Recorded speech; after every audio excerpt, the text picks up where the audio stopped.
The Secret Life of Bees, Chapter 10, pages 209 to 213.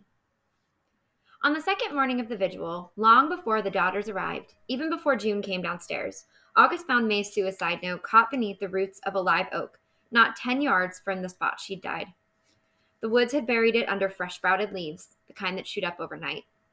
Rosaline was making banana cream pie in honor of May, and I was sitting at the table working on my cereal and trying to find something decent on the transitor radio when August burst into the kitchen holding the note with two hands, like the words might fall off if she wasn't real careful. She yelled up the stairs, "June, come down here. I found a note from May." August spread it out on the table and stood over it with her hands pressed together. I turned off the plastic radio and stared at the crinkled, stiff paper, how the words were faded from being outside. June's bare feet slapped the stairs as she broke into the room. "Oh God, August, what does it say?" "It's so..." "May," August said, and she lifted up the note and read it to us. "Dear August and June, I'm sorry to leave you like this. I hate you being sad, but think how happy I'll be with April, Mama, Papa, and Big Mama. Picture us up there together, and that will help some. I'm tired of carrying around the weight of the world. I'm just going to lay it down now. It's my time to die, and it's your time to live. Don't mess it up. Love, May." August laid the note down and turned to June. She opened her arms wide, and June walked into them. They clung to each other, big sister to little sister, bosom to bosom, their chins wrapped around each other's necks. They stayed that way long enough for me to wonder, should Rosaline and I leave the room? But finally, they unwound themselves, and we all sat with the smell of banana cream pie. June said, "Do you think it was really her time to die?" "I don't know," said August. "Maybe it was.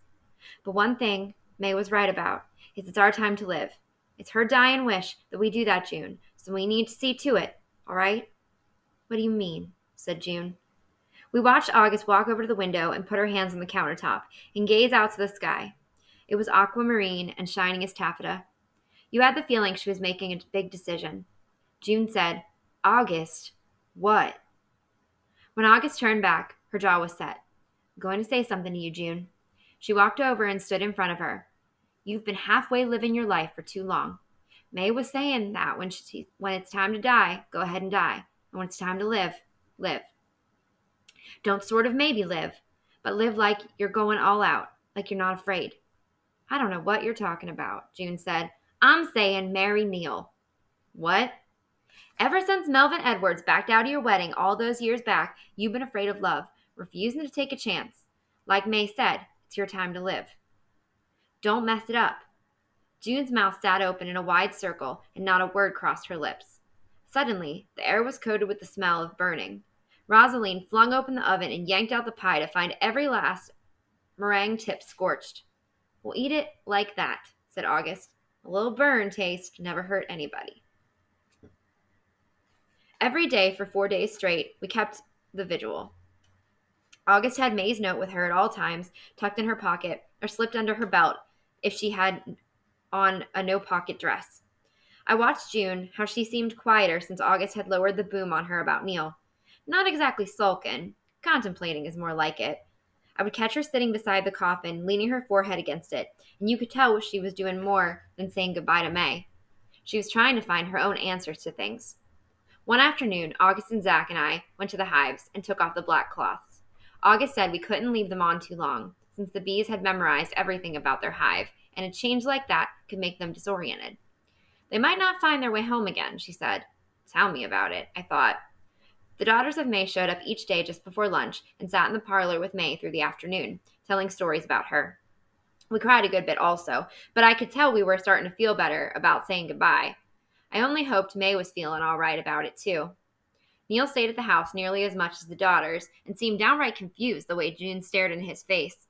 She could barely play the cello because it meant turning loose of his hand.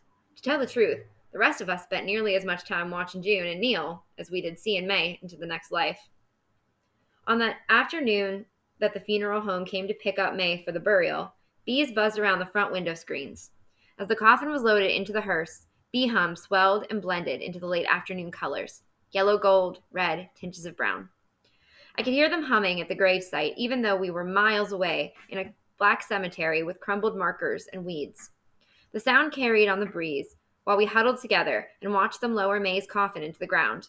August passed around a paper bag full of manna, and we scooped up handfuls and threw the seeds into the hole with the coffin, and my ears were filled with nothing but bee hum.